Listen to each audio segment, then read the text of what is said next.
Most people don't know this Arctic discovery just made Canada. Untouchable friends, thank you for being here today. What if I told you that beneath the frozen permafrost of the Canadian Arctic lies a discovery so strategically critical that it has fundamentally altered the balance of power in North America?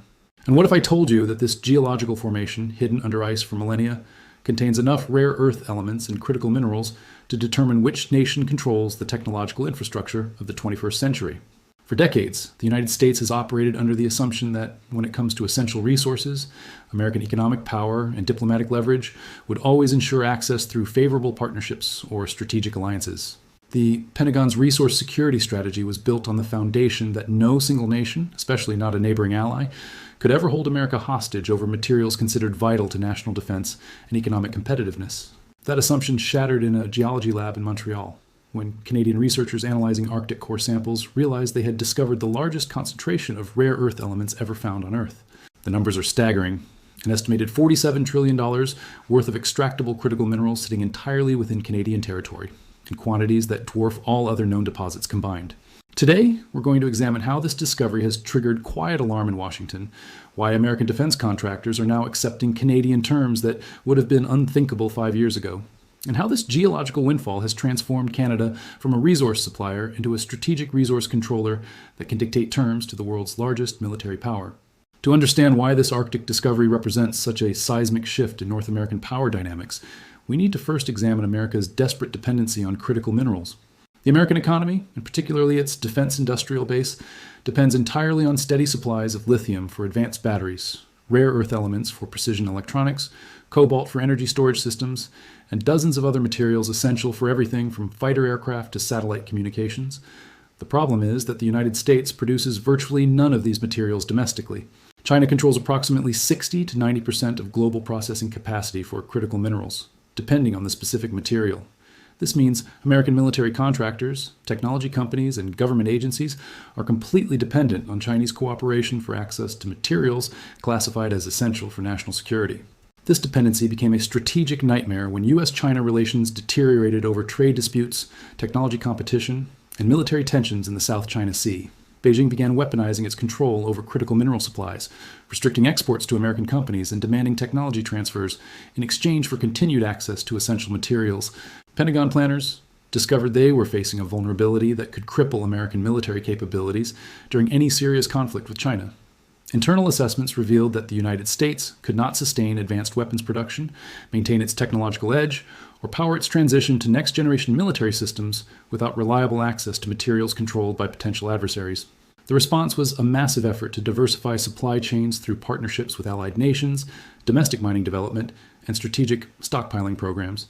Billions were allocated to reduce American dependence on Chinese mineral processing, with American companies encouraged to develop supply chains bypassing Chinese control. But there was a fundamental problem. Most easily accessible, high-grade critical mineral deposits had already been discovered and were either controlled by China, located in politically unstable regions, or required decades of development before contributing meaningfully to global supply chains. This is why the Canadian Arctic discovery represents such a game-changing development. The geological formation extends across approximately 15,000 square kilometers of northern Canada and contains unprecedented concentrations of multiple essential materials in close proximity to existing infrastructure and unquestionable political stability. The lithium deposits alone contain an estimated 18 million tons of extractable lithium carbonate equivalent, representing roughly 45% of current global proven reserves. The rare earth concentrations include substantial quantities of neodymium, dysprosium, and other materials essential for advanced military systems and renewable energy technologies. The formation also contains significant deposits of cobalt, graphite, nickel, and copper, required for battery production and energy storage systems. But what makes this discovery truly strategic is not just quantity, but quality and accessibility. The mineral concentrations are among the highest ever recorded, meaning extraction costs will be significantly lower than competing deposits elsewhere. Most importantly, the entire formation lies within Canadian territory, subject to Canadian law, Canadian environmental oversight, and Canadian resource extraction policies. This means Canada now controls access to materials considered essential for American economic and military security. American response to the discovery was immediate and revealed the extent of Washington's desperation. Within weeks of geological confirmation, American government officials and corporate representatives began arriving in Ottawa for urgent discussions about partnership opportunities and resource access agreements.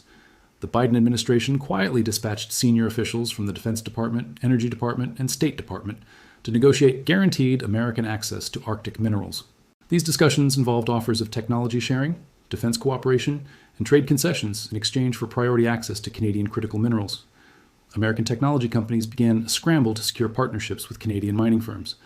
Tesla announced a $15 billion commitment to battery manufacturing in Canada, contingent on long-term supply agreements, where Apple, Google, and Microsoft explored massive Canadian investments, providing preferred access to critical mineral supplies. The automotive industry, facing electric vehicle transition requirements, began relocating operations to Canada to ensure supply chain security. General Motors committed $8 billion to Canadian electric vehicle manufacturing, while Ford announced plans to establish primary North American battery production near Arctic mineral processing operations. But the most revealing indicator of American desperation came from the Pentagon's decision to extend Defense Production Act funding to Canadian mining operations. The DPA, traditionally used to direct American industrial capacity toward military priorities, was expanded to include Canadian companies extracting minerals from Arctic formations. This represented a fundamental shift in American resource security strategy. Instead of developing domestic alternatives to Chinese mineral supplies, the United States was acknowledging that Canada had become indispensable to American economic and military security. Canadian officials understood the leverage this created and began setting terms that reversed traditional resource extraction relationships. Unlike previous arrangements where Canada shipped raw materials south for processing in American facilities, Canadian negotiators insisted on value-added processing requirements, capturing economic benefits within Canadian territory. The Canadian government implemented policies requiring companies extracting Arctic minerals to process a minimum of 70% of materials domestically before export.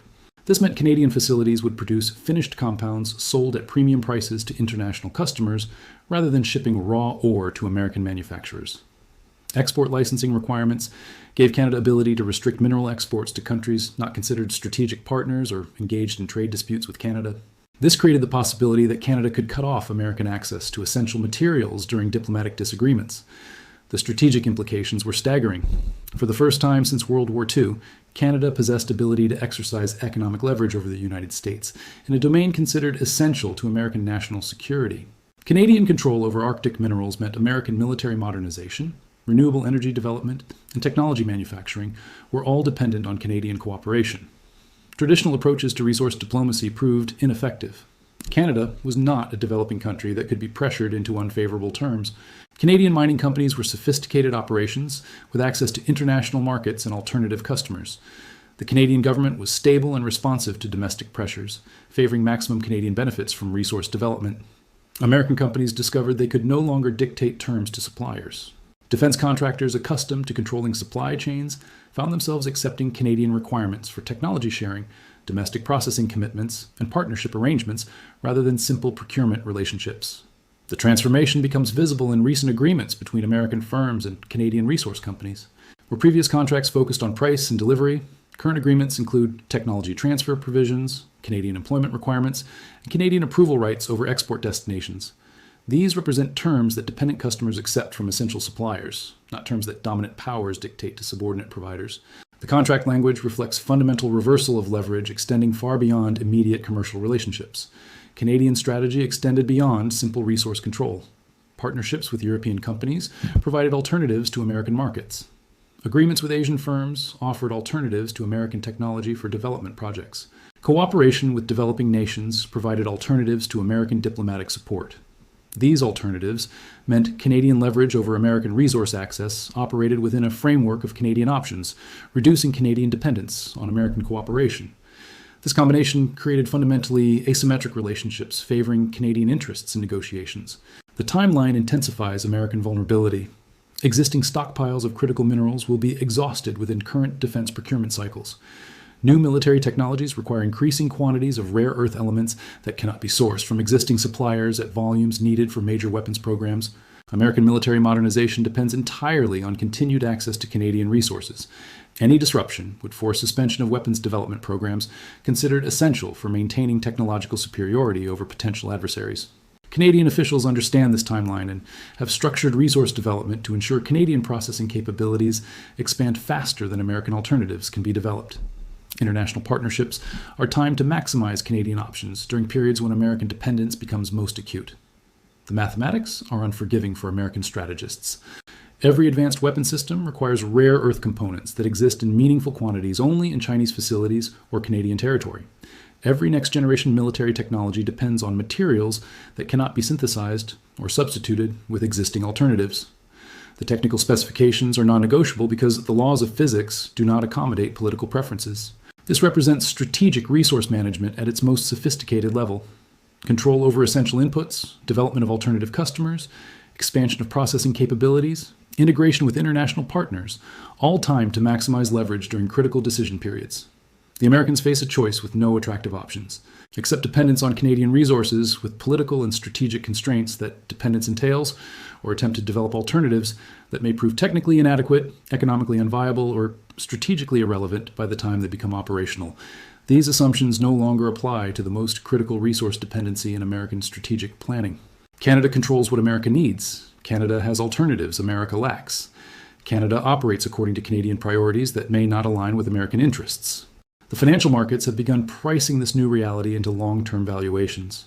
Canadian mining companies with Arctic exploration rights have seen their stock prices increase by over 400% since the discovery became public. Meanwhile, American defense contractors face declining investor confidence as markets recognize their fundamental dependency on foreign-controlled supply chains. International observers are studying the Canadian approach as a model for resource leverage in an increasingly multipolar world. Australia has begun implementing similar processing requirements for its lithium exports. Chile is restructuring its copper trade agreements to capture more value domestically. Brazil is reconsidering its rare earth partnerships to ensure strategic autonomy. The pattern is becoming clear to resource-controlling nations worldwide. Raw material exports represent lost sovereignty, while processed material exports represent strategic leverage. Canada has demonstrated that sophisticated economies can convert geological advantages into permanent political influence by controlling the entire value chain from extraction through final production. European defense planners have quietly adjusted their procurement strategies to prioritize Canadian suppliers over American alternatives. Asian technology manufacturers are establishing Canadian subsidiaries to secure direct access to Arctic materials. Even traditional American allies are diversifying their supply chains to reduce dependence on American-controlled networks that now depend on Canadian resources. This diversification accelerates the erosion of American technological leadership because countries that once relied on American systems for critical materials now have direct relationships with Canadian suppliers.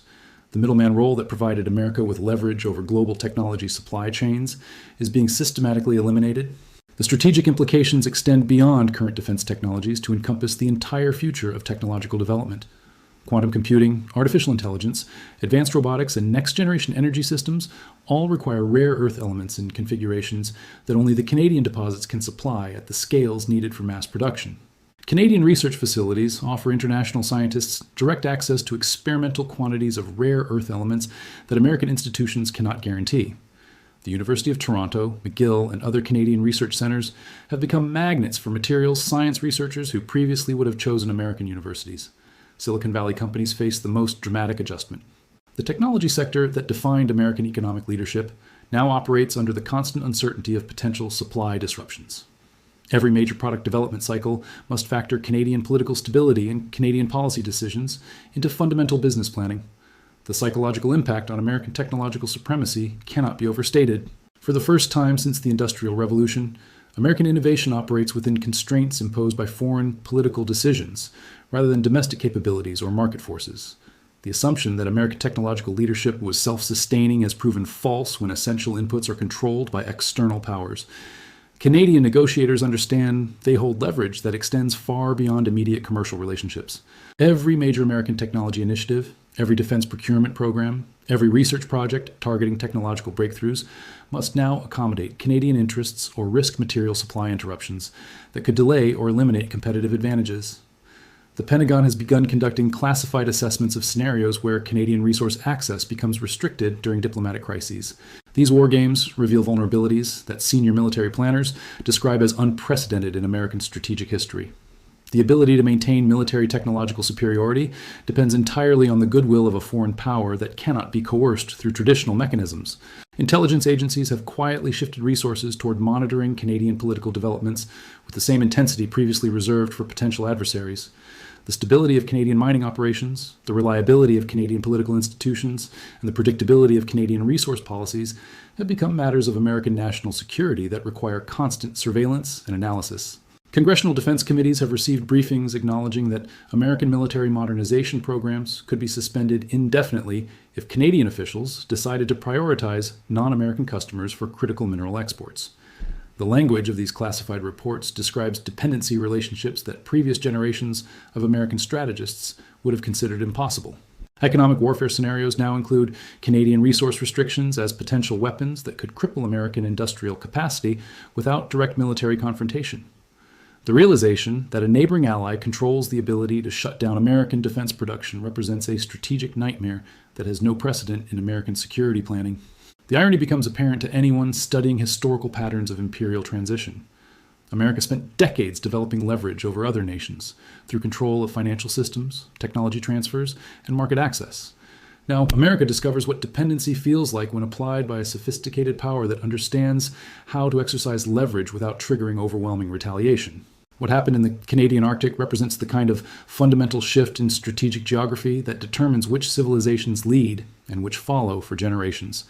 The geological reality cannot be changed. Technical requirements cannot be eliminated. The sophistication of the resource controller cannot be undermined through traditional pressure. Recognition of this shift has not yet penetrated popular consciousness. Americans assume traditional advantages remain operational. Canadians operate within frameworks designed for junior partner status rather than strategic equality. But structural reality operates independently of recognition. The mathematics of resource dependency, technical capability, and strategic alternatives have determined the framework within which future relationships will develop. That framework favors Canadian interests in ways previous arrangements never contemplated. History does not pause for psychological adjustment. The balance